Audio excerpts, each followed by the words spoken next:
प्रिय विद्यार्थियों, आज हम देखेंगे अल्फा क्षय का गेमी सिद्धांत। और उसको देखने से पहले हम देखेंगे कि अल्फा क्षय किस प्रकार के नाभिकों में होता है, अल्फा क्षय क्यों होता है। तो अल्फा क्षय उन नाभिकों में होता है जो जिनका कि आकार बड़ा हो जाता है, जो भारी होते हैं, जिनके लिए द्रव्यमान संख्या का मान 200 या 200 से अधिक होता है, वो नाभिक अल्फा क्षय करते हैं। और क्यों करते हैं? क्योंकि जैसे जैसे भारी नाभिक होते जाते हैं उनमें प्रोटॉनों की संख्या का मान बढ़ता जाता है, और प्रोटॉनों की संख्या का मान बढ़ने से उनमें कूलाम्बिन प्रतिकर्षण बढ़ता है, और कूलाम्बिन प्रतिकर्षण बढ़ने से नाभिक अस्थायी हो जाता है, और वो अल्फा क्षय, बीटा क्षय या गामा क्षय करके स्थायी नाभिक की प्रवृत्ति को प्राप्त करने के लिए उसमें क्षय होता है, और क्षय होने पर वो स्थायी नाभिक के जो उसका संरचना है उसको प्राप्त करता है। जबकि हल्के नाभिकों में हम देखते हैं अल्फा क्षय नहीं होता। क्यों? क्योंकि आपके पास जो कूलाम्ब प्रतिकर्षण बल है उनका मान कम होता है। किसकी तुलना में? नाभ के बलों की तुलना में। तो हम ये कह सकते हैं हल्के नाभिकों में नाभ के बल ज़्यादा प्रबल हैं, जबकि भारी नाभिकों में कूलाम्ब प्रतिकर्षण के बलों की तुलना में नाभ के बल कम प्रबल होने से अल्फा क्षय या बीटा क्षय या गामा क्षय होता है। अब गेमी सिद्धांत की जब हम बात करते हैं तो गेमी ने क्या माना कि नाभिक से अल्फा कण कैसे बाहर आता है। इसको समझाने के लिए गेमी ने कहा कि आपके पास अल्फा कण नाभिक में 2 प्रोटॉनों और 2 न्यूट्रॉनों के समूह में विद्यमान है। हालांकि हम जानते हैं कि हमने ये देखा कि नाभिक में सिर्फ प्रोटॉन और न्यूट्रॉन है, तो उससे अल्फा कणों की उत्पत्ति को हम कैसे समझाएं, उसको समझाने के लिए गेमी ने माना कि वहां पर 2 प्रोटॉनों और 2 न्यूट्रॉनों का समूह बनकर अल्फा कण का निर्माण होता है जो नाभिक में विद्यमान रहता है।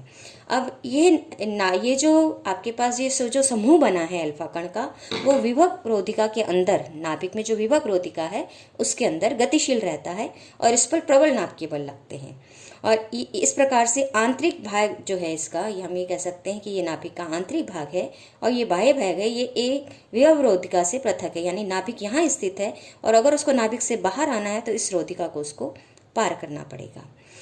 और जैसे वो इससे नाभिक से बाहर आ जाता है तो उस पर ये कूलाम्बियन प्रतिकर्षण बल काम करते हैं। तो नाभिक के अंदर जो है उस पर लग रहे हैं प्रबल बल, जहाँ इसको हमने एक स्क्वायर वेल पोटेंशियल वेल से दिखाया है। और जैसे ही ये नाभिक से बाहर आता है इस पर कूलाम्बियन प्रतिकर्षण बलों का मान बढ़ने लगता है, और कूलाम्बियन प्रतिकर्षण बल हम जानते हैं प्रोपोर्शनल टू 1/स्क्वायर से दिए जाते हैं। और जैसे जैसे आपके पास नाभिक से बाहर आना चाहता है वो कोई भी अगर अल्फा कण, तो उसको इस विभव रोधिका को पार करना है। और जब वो इस विभव रोधिका को पार करना चाहता है तो उसे बहुत अधिक ऊर्जा की आवश्यकता होती है, लेकिन क्लासिकली ये ऊर्जा देना हमारे लिए संभव नहीं है। लेकिन तो इसका मतलब क्लासिकली नाभिक से अल्फा कण के बाहर आने की संभावना नगण्य है, नहीं है। लेकिन क्वांटम मैकेनिकली हम क्या कहते हैं कि ये जो कण है नाभिक से बाहर आ सकता है, किसके द्वारा? सुरंगन प्रभाव द्वारा। सुरंगन का मतलब कि आपके पास वो जो कण है अल्फा कण, वो नाभिक से इतने टकरे करेगा कि वो इसको क्रॉस करके, यानी एक सुरंग बनाकर वो इससे बाहर आ सकता है, और ये जो इसके प्रबल नाभ के बल हैं उनसे ये बाहर आएगा, और किसके बलों के प्रभाव में आ जाएगा? अब ये कूलाम्ब प्रतिकर्षण बलों के प्रभाव में आ जाएगा। तो क्वांटम यांत्रिकी के अनुसार हम अल्फा क्षय की व्याख्या कर सकते हैं, हम क्लासिकली इसकी व्याख्या नहीं कर सकते हैं। तो गेमी ने क्या माना कि आपके पास ये जो अल्फा कण है नाभिक की दीवारों से प्रति सेकंड लगभग 10⁻21 यानी बहुत अधिक, अत्यधिक टकरे करते हैं, और इन टकरों की वजह से सुरंगन की प्रयक्ता जो है, सुरंगन की जो प्रबलता है वो बढ़ जाती है, और बढ़ जाने की वजह से नाभिक बाहर अल्फा कण जो है वो नाभिक से बाहर आने में समर्थ हो जाता है। लेकिन फिर भी इस अल्फा कण को नाभिक से बाहर आने में बहुत अधिक समय लग जाता है, कुछ हजार वर्षों से लेकर 10⁻10 वर्ष तक इसमें लग जाते हैं। यानी अल्फा क्षय का जो अर्धायु काल है वो बहुत अधिक है। अब यहाँ पर अल्फा कण को जो अल्फा कण की ऊर्जा जैसे जैसे बढ़ती जाएगी वैसे वैसे उसकी विभव रोधिका से बाहर आने की संभावना बढ़ती जाएगी, और अधिक ऊर्जा वाले अल्फा कणों का अर्धायु क्या होता है? कम होता है। जैसे कि हमने इस फिगर में दिखाया है कि ये जो अल्फा कण है वो इस नाभिक में स्थित है। अगर मान लें हम उसकी ऊर्जा E1 है,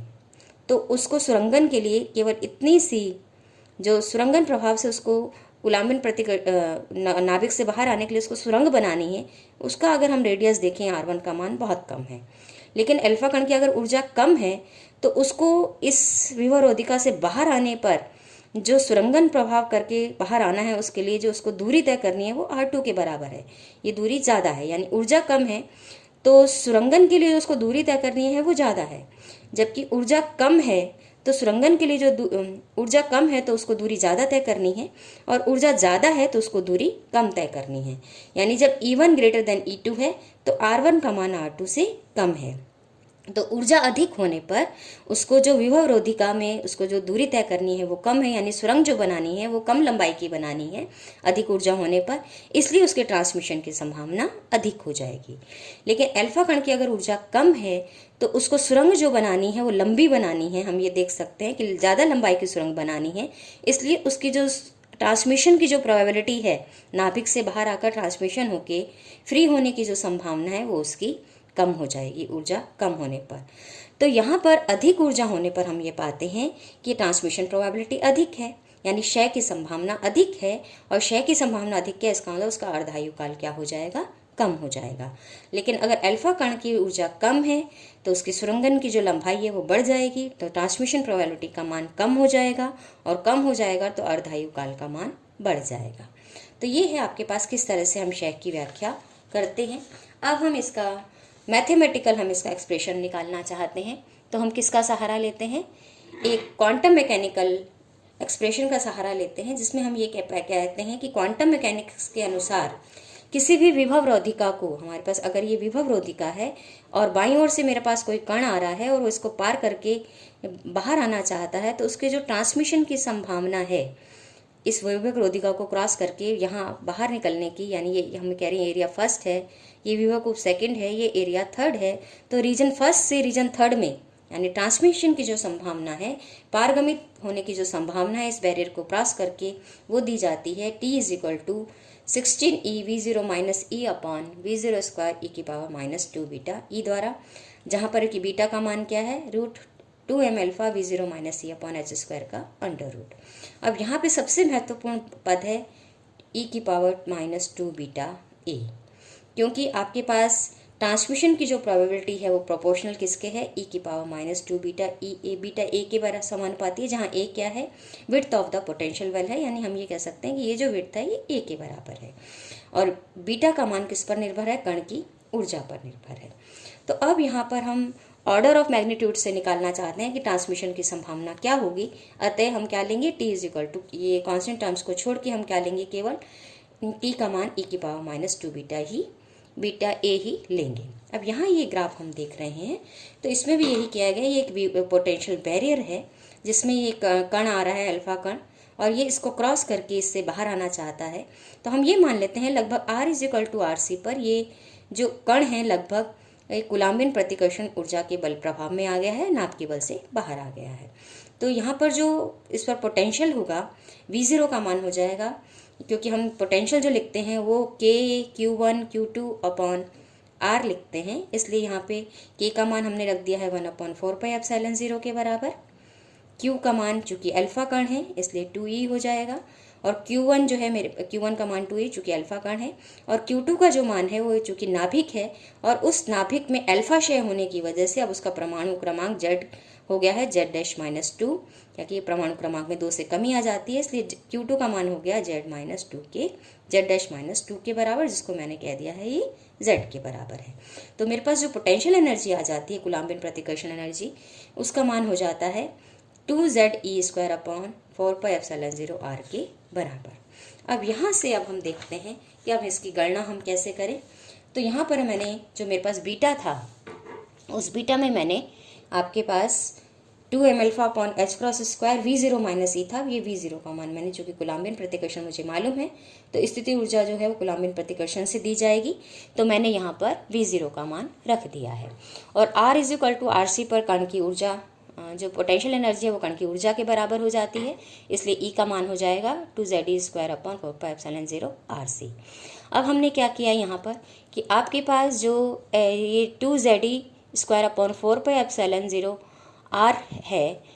इसको हमने मान रख दिया 2Ze² 4π जो ε0 है इसका मान अगर मैं यहाँ से निकालूँ तो हो जाएगा ERC के बराबर। तो ये ERC मैंने रख दिया यहाँ पे अपॉन R माइनस E हो गया पावर हाफ। अब यहाँ पे इसको हमने सॉल्व किया, और सॉल्व किया तो यहाँ पर ई को मैंने भी बाहर ले लिया, तो ये हो जाएगा 2m alpha E upon H square की power half R C upon R minus 1 का होल स्क्वायर। अब चूंकि मुझे ट्रांसमिशन की प्रोबेबिलिटी चाहिए, तो यहाँ पर जो बीटा का मान है वो मैंने इसमें रख दिया। तो यहाँ पर इसका लॉग लूँगी मैं, क्योंकि इसका इन्वर्स फंक्शन लूँगी, तो ln t हो जाएगा -2 बीटा ए के बराबर। या फिर इसको मैं लिख सकती हूँ, ए को मैं आर के टर्म्स में रिप्लेस करूँ, यानी नाभिक की त्रिज्या से जो दूरी बढ़ रही है उसके टर्म्स में अगर मैं रिप्लेस करूँ तो ये बन जाएगा -2 beta R D R, R से लेकर कहाँ तक, आर सी तक, क्योंकि यहाँ से लेकर यहाँ पर ये नाभिकीय बलों के प्रभाव में, और यहाँ से ये बिल्कुल स्वतंत्र होकर नाभिक से बाहर चला जाता है अल्फा कण। तो नाभिक से बाहर आने की जो संभावना है वो आर, इसके लिए हम इंटीग्रेशन कहाँ से कहाँ कर रहे हैं, आर से आर सी तक कर रहे हैं। अब मैंने यहाँ पे बीटा आर का मान रख दिया, क्योंकि ये मुझे पता है, तो ये सारे मान मैंने यहाँ रख दिया, और ये इंटीग्रेशन जो मुझे मिला इसको मैंने आई मान लिया है। अब मेरा उद्देश्य है मैं इस इंटीग्रेशन को सॉल्व करके मान निकालूँ। तो यहाँ पर इंटीग्रेशन मेरे पास क्या है, आर से आर सी तक के लिए मुझे इंटीग्रेशन करना है, R C upon R minus 1 की पावर हाफ डी आर। तो इसको सॉल्व करने के लिए बाय सब्स्टिट्यूशन हम इसको सॉल्व कर रहे हैं। तो मान लिया मैंने आर का मान क्या है, R C cos square theta है। अब मैं इसको डिफरेंशियल करूंगी तो डी आर मिल जाएगा। तो डी आर का मान हो जाएगा आर सी 2 कॉस थीटा, और कॉस थीटा का करेंगे तो minus sine theta D theta. और यहाँ पर मैं इसको R C upon R minus 1 की पावर हाफ को सॉल्व कर रही हूँ। तो ये 1 upon cos square theta minus 1, LCM लिया तो कॉस स्क्वायर थीटा, और ऊपर आ गया आपके पास 1 minus cos square theta, power half चल रही है, और 1 माइनस कॉस स्क्वायर थीटा बन गया साइन स्क्वायर थीटा। अब ये बन गया sine square theta upon cos square theta power half, यानी sine theta upon cos theta.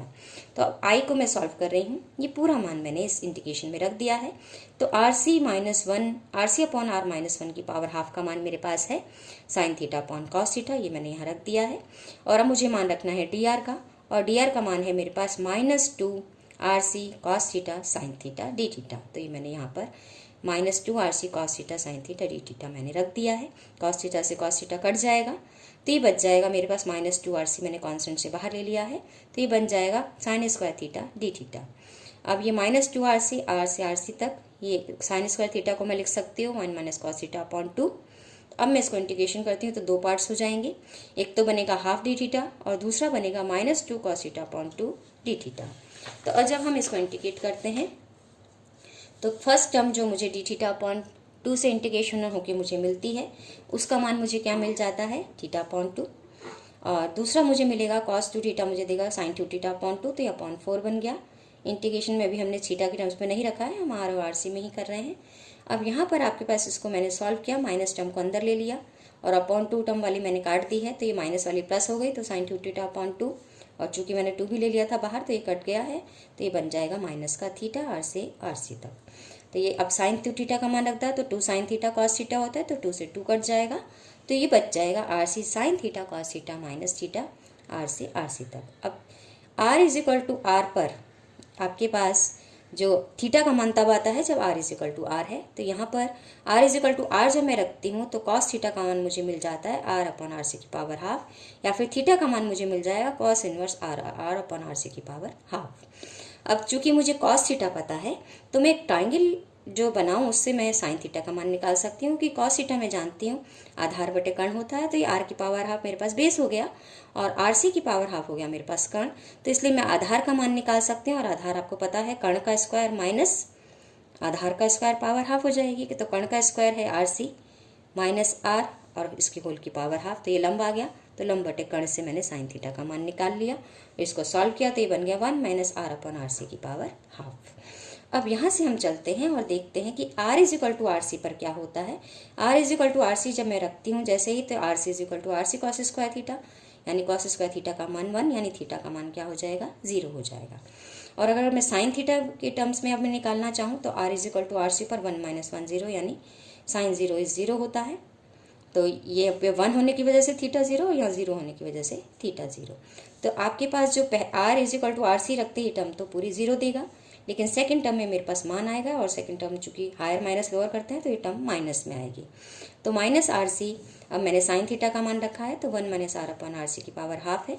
Cos theta का मान मैंने मान रखा है तो आर अपॉन आर सी की पावर हाफ, और थीटा का मान रखा तो ये हो जाएगा माइनस का, यहाँ पे माइनस साइन था इसलिए minus cos inverse R upon R C की पावर हाफ। अब इस मान को मैं रख देती हूँ अपने समीकरण में जहाँ मुझे एल एन टी के लिए मान निकाला था। तो एल एन टी के लिए जब हम मान रखते हैं तो 2 माइनस माइनस साइन, क्योंकि वहाँ भी माइनस साइन था इसलिए माइनस माइनस साइन मिलके प्लस हो गया, तो plus 2m alpha E upon H cross square की पावर हाफ। अब ये पूरे समाकलन का मान मैं रख रही हूँ, ये मान हो जाएगा R C 1 minus R upon R C की power half, R upon R C की power half minus cos inverse R upon R C की पावर हाफ। अगर अब हम ये मान लें कि विवरोधिका की चौड़ाई अधिक है, यानी कि R C is much greater than R, तो आर अपन आर सी का मान 1 से कम हो जाएगा, और 1 से कम हो जाएगा तो मैं कॉस इनवर्स वाली जो टर्म है उसका मान रख सकती हूँ π/2 minus R upon R C की पावर हाफ। और यहाँ पर 1 minus R upon R C का जो मान है वो बन जाएगा लगभग 1 के बराबर, क्योंकि एक मान 1 से बहुत कम है इसलिए ये मान बन जाएगा लगभग 1 के बराबर। तो ये लगभग 1 है, तो यहाँ से बच जाएगा मेरे पास आर अपन आर सी की पावर हाफ, और यहाँ बच जाएगा minus π/2 plus R upon R C की पावर हाफ, क्योंकि हमने ये मान रख दिया है। तो अब मैं एल एन टी को जब सॉल्व करती हूँ तो ये दोनों टर्म्स में मुझे R upon R C upon half मिलता है, तो ये बन जाएगी आपके पास, और माइनस मैं साइन एक बाहर ले रही हूँ एक अंदर ले रही हूँ, यानी प्लस साइन को मैं तोड़ रही हूँ तो एक साइन माइनस है, तो माइनस अगर मैंने कर दिया है तो ये minus 2m E alpha upon H cross square की पावर ऑफ आर सी, चूँकि मैंने माइनस साइन बाहर ले लिया है इसलिए ये हो जाएगा π/2 माइनस का 2 आर अपन आर सी की पावर ऑफ, क्योंकि ये 2 बार आ गया है। अब आर सी के लिए मैं वापस से मान रख देती हूँ कि आर सी का मान क्या होगा 2z² अपॉन 4πε0e, तो यहाँ पर मैंने आर सी का मान रख दिया। तो फर्स्ट टर्म में मेरे पास ये टर्म π/2 से गुणा हो जाएगी, और दूसरी बार में ये वाली टर्म मेरे पास -2 आर अपन आर सी की पावर हाफ से गुणा हो गई। तो ये दो टर्म्स मैंने अलग अलग अब गुणा करके यहाँ दर्शा दी हैं, और यहाँ पर आर सी का मान मैंने क्या रख दिया है 2z² अपॉन 4πε0e। अब इसको मैंने सॉल्व किया पूरे को, और सॉल्व किया तो मैं क्या देखती हूँ कि आपके पास ये जो आपके पास 2 है ये 2 कट रहा है आपस में, और यहाँ से अगर मैं देखूँ तो यहाँ नीचे 1/2 बच जाता है, और यहाँ पे 2 की पावर हाफ है तो ये 1/2 बचा, तो अपॉन में 2 की पावर हाफ बच गई। अब मैं ई को एम अल्फा देखूँ तो एम अल्फा की पावर हाफ बच रही है। यहाँ z² बाहर ही रहेगा क्योंकि कहीं नहीं कट रहा है, तो ये z², ये यहाँ पे बच गया ε0, और यहाँ एच क्रॉस स्क्वायर की पावर हाफ है इसलिए एच क्रॉस बच गया है। यहाँ ई की पावर हाफ है, यहाँ नीचे ई है, तो ये नीचे जो आपके पास आ जाएगा वो ई की पावर हाफ, यानी आपके पास फर्स्ट टर्म क्या आ गई -z² upon ε0 H cross M alpha upon 2e की पावर हाफ। और सेकंड टर्म को इसी तरह जब मैं सॉल्व करती हूँ तो मुझे क्या मिल जाता है 4e upon H cross M alpha Z R upon pi ε0 की पावर हाफ। अब यहाँ पर हम इसको ये वाली प्लस की टर्म को हमने पहले लिख लिया है, और z, और चूँकि हम जो मान दिखा रहे हैं कॉन्स्टेंट को अलग कर रहे हैं, और वेरिएबल टर्म मेरे पास z और r है और e है, इसको हम अलग करके दिखा रहे हैं। तो फर्स्ट टर्म में ये कांस्टेंट टर्म पूरी, और साथ में z की पावर हाफ और e की पावर हाफ, और सेकंड टर्म जो माइनस की है वो मैंने बाद में लिखी है, तो ये सारी कांस्टेंट टर्म है पूरी, साथ में है z और e की पावर -हाफ। अब हम सारे स्थिरांकों के मान रख के गणना कर लेते हैं, क्योंकि e का मान भी मुझे पता है, एच क्रॉस का मान भी पता है, ε0 भी स्टैंडर्ड वैल्यू है, और अल्फा कण का मास भी स्टैंडर्ड वैल्यू है। तो ये सब सारे कांस्टेंट जब हम रख के गणना करते हैं तो मुझे क्या मिल जाता है एल का मान 2.97 जेड की पावर हाफ आर की पावर हाफ -3.95 जेड ई की पावर -हाफ। तो यहाँ ई जो है ऊर्जा वो कण की ऊर्जा एमईवी में है, आर है नाभिक की त्रिज्या है, जेड डैश की नाभिक है जेड की त्रिज्या है किस में है फर्मी में है, और जेड का मान मुझे मालूम है जेड डैश -2 है, क्योंकि अल्फा शय में परमाणु क्रमांक में 2 से कमी आ जाती है। अब ये था एल बेस में, यानी log टू द बेस ई में, क्योंकि log टू द बेस ई को मैं जानती हूँ मैं एल लिखती हूँ। अब मैं इसको log टू द बेस 10 में कन्वर्ट करती हूँ, तो जब मैं इसको log टू द बेस 10 में कन्वर्ट करती हूँ तो आपको अच्छे से पता है कि हम इसको गुणा करेंगे और सॉल्व करेंगे तो मुझे क्या मिल जाता है 1.29 जेड की पावर हाफ आर की पावर हाफ -1.72 जेड ई की पावर -हाफ, यानी ये कॉन्स्टेंट टर्म बदल जाएंगी, बाकी जो इसकी डिपेंडेंस है जेड और आर पे वो वही रहेगी। और ये जो समीकरण है ये गामाओं का ही समीकरण है जो उसने दिया था ट्रांसमिशन को समझाने के लिए। अब यहाँ पर मान लिया हमने कि जो अल्फा कण है वो विभवरोधिका से बाहर आने के लिए जो नाभिक की दीवार से प्रति सेकंड टकरें कर रहा है उसकी संख्या कितनी है न्यू है, यानी उसकी आवृत्ति, टकरों की जो आवृत्ति है वो है प्रति सेकंड दीवार से टकराने की जो उसकी संख्या है, जो उसकी आवृत्ति है वो मान लिया हमने न्यू है। इसलिए अल्फा क्षय के लिए जो प्रायिकता होगी, क्षय की प्रायिकता यानी क्षय प्रायिकता प्रति एकांक समय किसके द्वारा दी जाएगी, लैम्डा = न्यू टी के द्वारा दी जाएगी, जहाँ न्यू क्या है उसके टक्कर की प्रायिकता है, टक्कर की आवृत्ति है। तो यहाँ पर अगर वो अल्फा कण व्यास के अनुदिश दोलन कर रहा है तब ये जो क्षयांक है यानी क्षय प्रायिकता है प्रति एकांक समय वो क्या हो जाएगी न्यू टी अपॉन 2r के बराबर हो जाएगी, क्योंकि 2r नाभिक का व्यास हो जाता है उस स्थिति में। तो जब मैं इसका लॉग लूँगी तो लॉग लेमडा का मान हो जाएगा, क्योंकि न्यू अपॉन 2r कॉन्स्टेंट है तो log new upon 2r plus log T. और लॉग टी का मान मैं चूँकि अभी भी मैंने निकाला है क्वांटम मैकेनिक्स को यूज़ करते हुए कि लॉग टी का मान 1.29 ZR की पावर हाफ और Z इंटू ई की पावर माइनस हाफ पर निर्भर है। तो यहाँ पर ये मैंने मान रख दिया। तो लॉग लेमडा का मान क्या हो जाएगा, log new upon 2r plus 1.29 Z की पावर हाफ R की पावर हाफ माइनस 1.72 Z ई की पावर माइनस हाफ। और ये वाला जो सैद्धांतिक रूप से अगर मैं देखूं तो यही नियम गीगर न्यूटन ने भी दिया था। अब यहाँ पर अगर मैं देखती हूँ तो इस फॉर्मूले में अगर मैं ग्राफ बनाती हूँ ई की power half versus log lambda का, तो यहाँ पर ये सेकंड टर्म्स को मैं ले रही हूँ तो Z ई की पावर माइनस हाफ का ग्राफ मैं खींच रही हूँ किसके साथ, लैम्डा के साथ। तो वेरिएशन मैं Z ई की पावर हाफ का लैम्डा के साथ खींचती हूँ। तो चूंकि ये माइनस की टर्म थी, यहाँ पर हम ये देख रहे हैं ये टर्म कौन सी आ रही है मेरे पास, माइनस की आ रही है। तो equation y is equal to M X plus ये पूरा c की तरह है। एम एक्स यहाँ m का मान मैं देखिए ऋणात्मक है तो ये पूरा मैंने x मान लिया है। तो m का जो मान है वो ऋणात्मक होने से ये स्लोप घटता हुआ आ रहा है मेरे पास। और ये ग्राफ मुझे मिल जाता है लॉग लैम्डा और Z ई की पावर माइनस हाफ के बीच, जहाँ इस रेखा का ढाल कितना होगा मुझे दिख रहा है mx प्लस c से माइनस 1.72 के बराबर। और जो y अक्ष पर जो काटान बिंदु है, क्योंकि जो y अक्ष पर मैं लेती हूँ x का मान 0 ले लेती हूँ, जब ये 0 में रखती हूँ तो जो कटान बिंदु आएगा वो आएगा log new upon 2r plus 1.29 Z की पावर हाफ R की पावर हाफ के बराबर। तो y अक्ष पर ये जो कटान बिंदु है ये वाला, ये मुझे क्या देगा, log upon new upon 2r plus 1.29 ZR की पावर हाफ देगा। अब इस कटान बिंदु को ज्ञात करके ये पूरी दूरी ज्ञात करके मैं नाभिक की त्रिज्या का मान भी ज्ञात कर सकती हूँ। और ये दर्शाता है कि अगर नाभिक में अल्फा कणों की ऊर्जा अधिक है तो इसका जीवन काल कम होता है, क्योंकि क्षय की प्रायिकता बढ़ जाती है। हमने पहले भी देखा है, क्योंकि सुरंग जो है इसको कम खोदनी पड़ती है। और अगर कम ऊर्जा के अल्फा कण हैं तो जो अल्फा कणों के जो उत्सर्जन की जो प्रायिकता है वो कम हो जाती है, क्योंकि इसको सुरंग ज़्यादा लंबी खोदनी पड़ती है, तो इसका जीवन काल नाभिक में अधिक हो जाता है। तो ये था किस तरह से हम गैमी सिद्धांत के आधार पर अल्फा क्षय की व्याख्या करते हैं। धन्यवाद।